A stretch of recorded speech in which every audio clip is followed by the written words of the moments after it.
Assalamualaikum warahmatullahi wabarakatuh. Pada video kali ini kita akan membahas tentang historiografi yaitu seni dan ilmu menulis sejarah.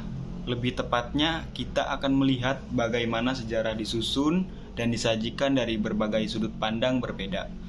Ini penting agar kita bisa memahami bahwa sejarah bukan hanya kumpulan fakta, tapi juga interpretasi. Berlanjut, yaitu apa itu historiografi? Secara sederhana, historiografi berarti penulisan sejarah.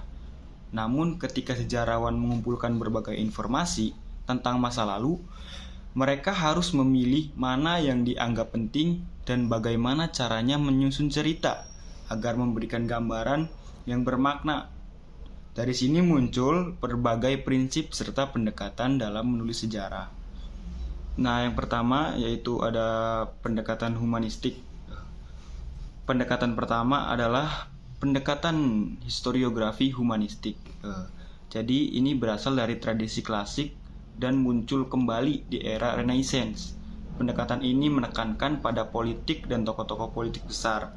Sejarah disajikan sebagai narasi penuh kehidupan tentang perjuangan manusia untuk kekuasaan, konflik antar individu dan negara, serta hubungan antar bangsa. Tokoh-tokoh besar menjadi pusat cerita.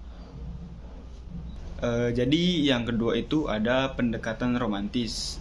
Pendekatan romantis ini berkembang pada awal abad ke-19.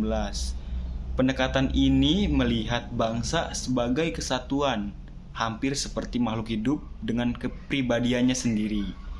Di sini sejarah mengisahkan kebangkitan bangsa, kemenangan serta kesedihan dan kegagalan yang dialami. Namun, pendekatan ini cenderung mengabaikan aspek-aspek politik, sosial, ekonomi, atau budaya di luar bangsa itu sendiri. Dan yang ketiga ada pendekatan komparatif.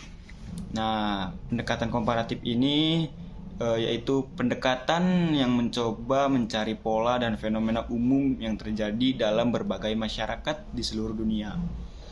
Seperti proses industrialisasi, revolusi, birokrasi, dan urbanisasi. Jadi pendekatan ini menggunakan ilmu sosial untuk memahami sejarah sebagai pola berulang.